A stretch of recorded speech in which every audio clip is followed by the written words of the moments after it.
By the second autumn after David Walker rode into Johnson County, people in Buffalo had stopped calling the Jackson place along the Tongue River cursed. Mabel did not know that yet. She only knew the apple trees were carrying less fruit every season, and that the men who had come to look at her irrigation had each left without saying much, Nelson and Briggs among them. She had started to believe them, and that was the part she could not forgive herself for, because she had known where the trouble was for 2 years. She walked the North Line every spring the way Robert had taught her, and the way she had improved on what he had taught her, and she had found it. The section below the second drainage post, where the soil stayed wrong too long after rain, where the grade flattened and the water backed instead of moved. The North Line was meant to do both jobs, carry water in during the dry weeks and carry it off after hard rain. When it failed, the west field drowned first and dried wrong after. She had taken a spade to it twice, gotten down far enough to confirm something had given way in the line. She could not dig it out alone. She could not hold the trench and manage the upstream pressure and relay the pipe by herself. And the money that would have paid someone qualified to do it was the money the failing farm was no longer generating. She had covered it back over both times and gone inside and started supper. The men had come. They had stood where she told them to stand, looked where she told them to look, and said, "Dry season," and "hard luck," and gone home. She had stopped asking. What she had not done was stop knowing. The winter of 1886 and 87 had taken much from Johnson County. Folks still spoke of it in low voices at the Occidental Hotel in Buffalo, the county seat, where cattle had been found frozen in draws come spring, and the open-range era had quietly ended.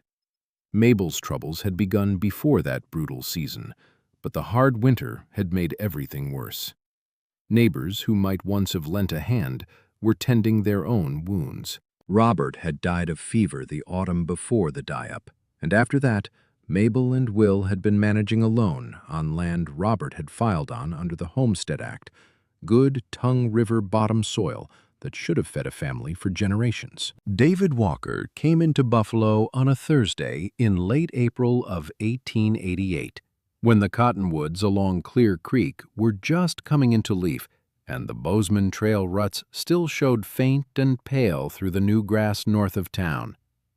He stopped because his horse needed water, and he needed a meal, and the Occidental was the only building with a light still burning past 8. He took a stool at the far end of the bar and ate without talking to anyone. He was most of the way through his plate when he became aware of the conversation at the round table near the back wall. 3 men with their chairs pulled close and their voices arranged to be private, which in a quiet room meant he could hear them clearly enough. They were talking about a farm, a widow's place north along the Tongue River, the water line failing, the orchard yield dropping every season.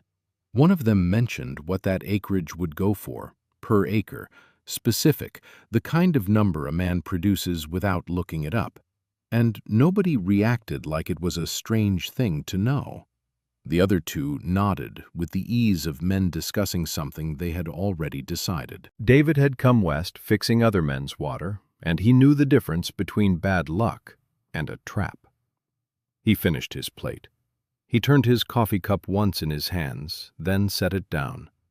He ordered a second cup and stayed at the bar longer than he had planned. He rode past the Jackson farm the next morning before he did anything else. What he saw was not a failing farm.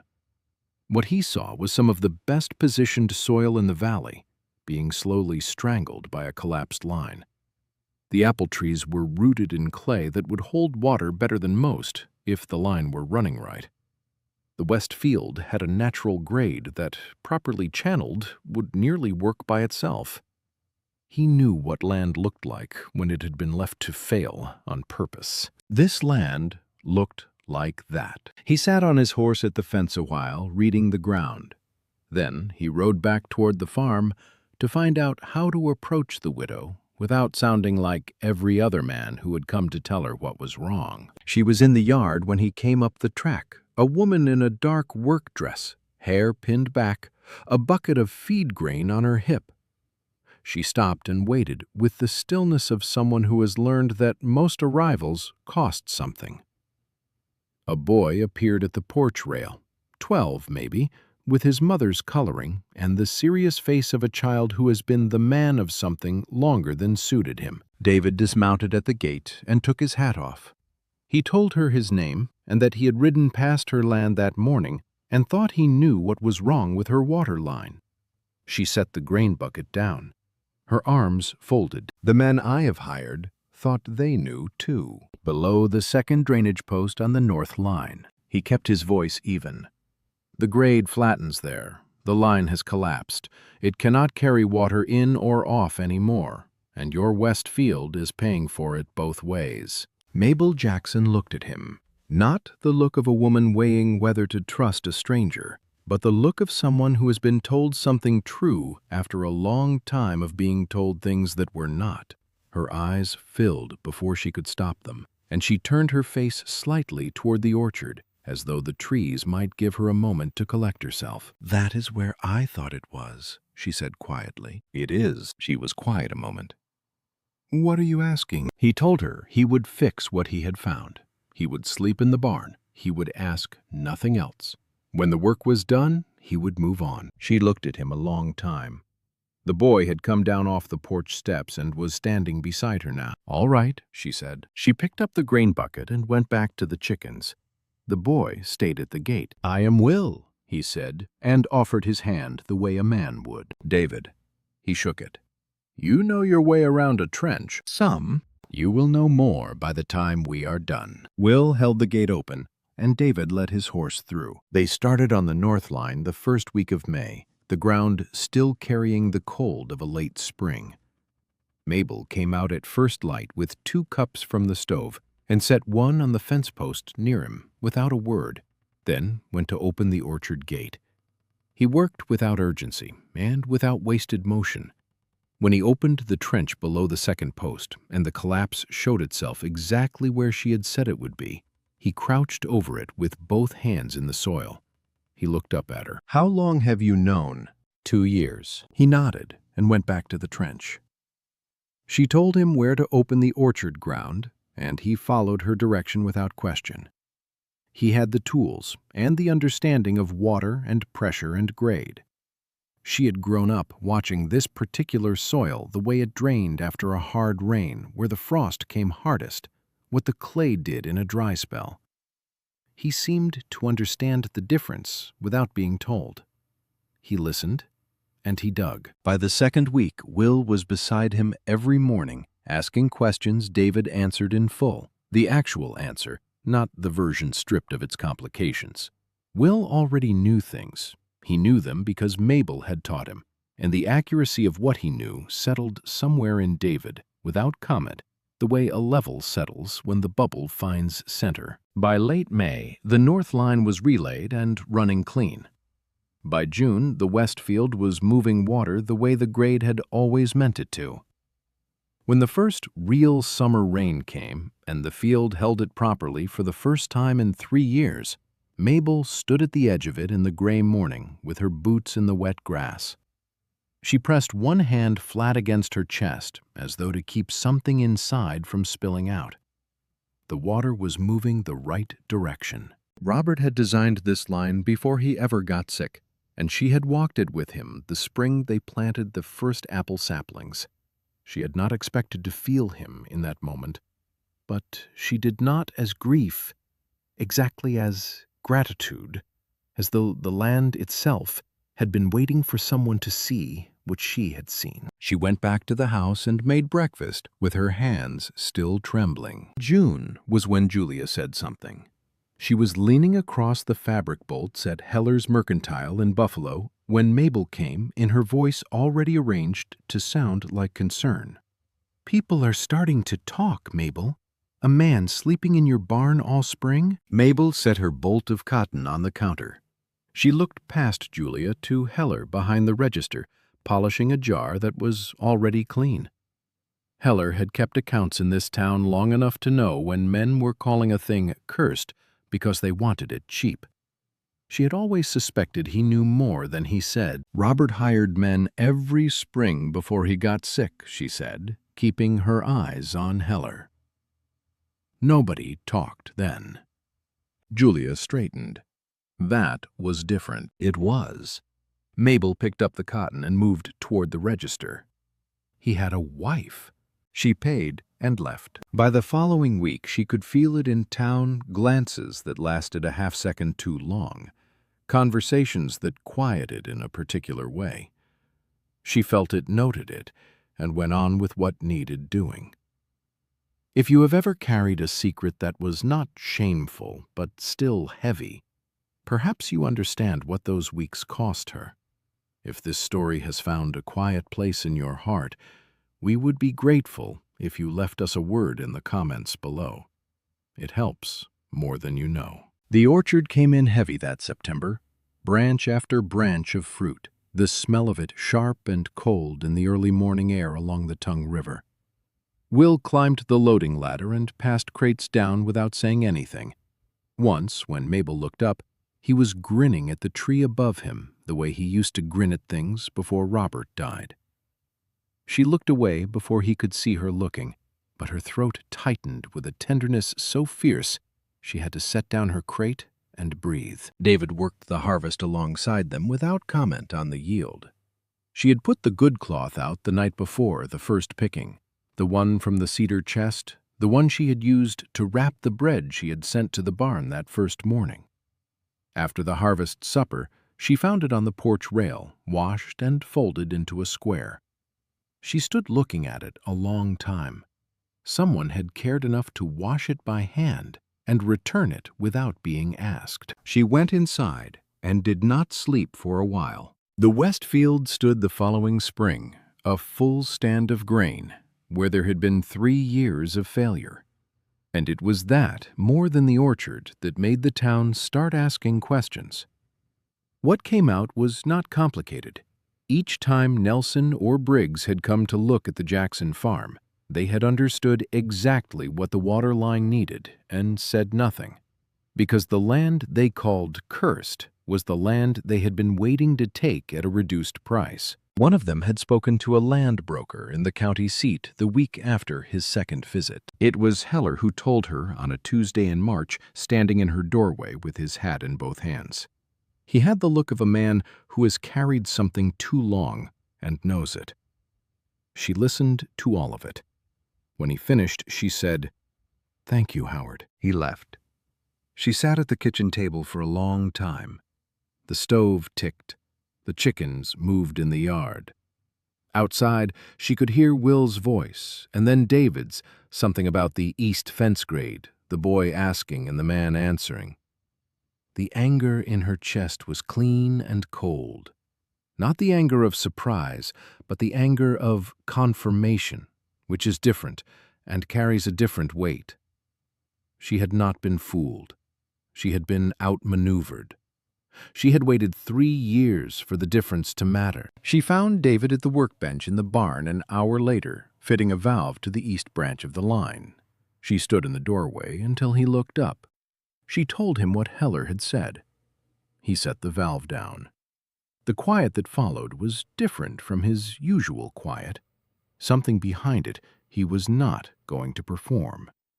Then he picked the valve back up and turned it in his hands. I heard them at the Occidental that first night talking about the acreage price. She looked at him. Then you already knew what they were. I knew what kind of men they were.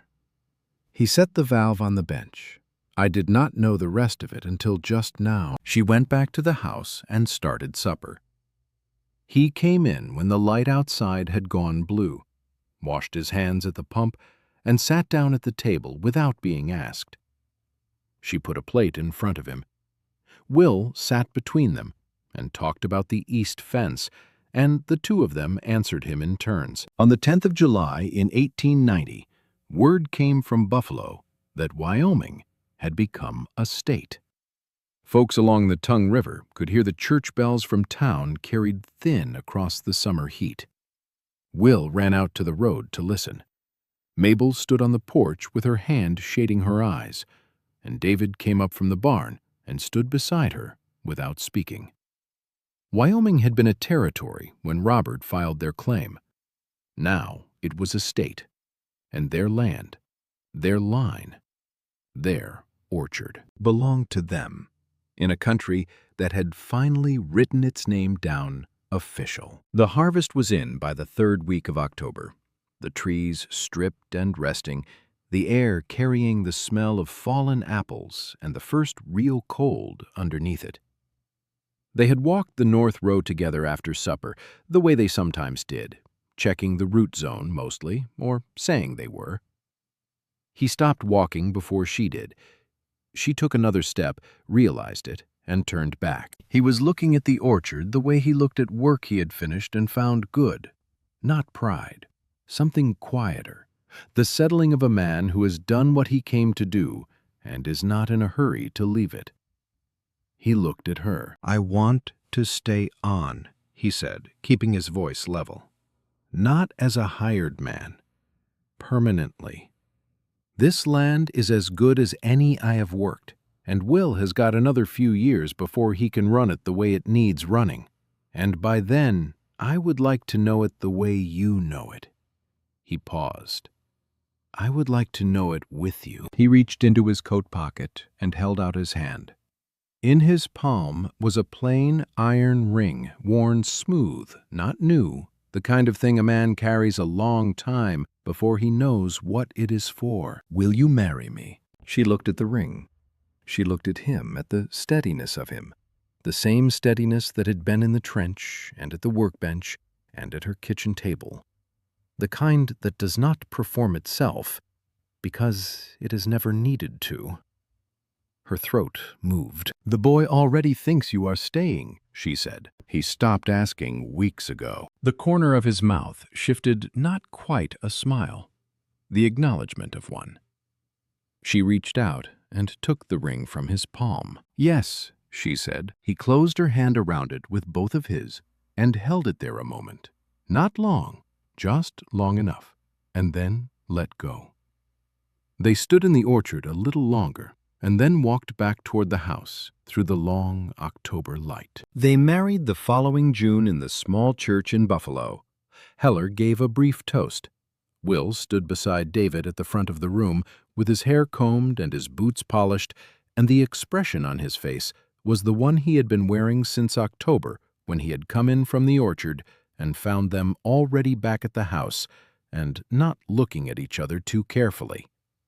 Mabel wore Robert's Bible in her hands during the vows, not because she was letting go of the past, but because she was asking the past to witness something new. By the following season, the Jackson farm was producing more per acre than most spreads in the valley.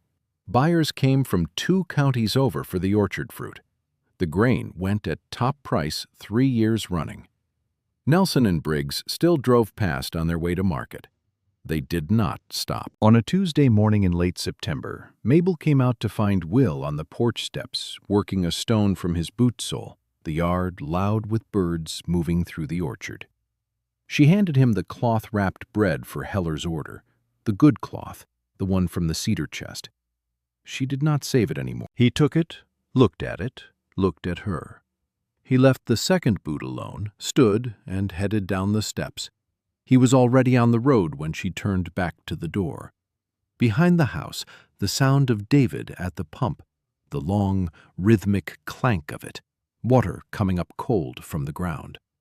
She went inside and started the morning. That was the story of Mabel and her son Will, and of the man who rode past their land on a Thursday morning in 1888 and saw what everyone else had chosen not to see. If you would like to hear more stories like this one, subscribe so we can meet you here again. Thank you for listening.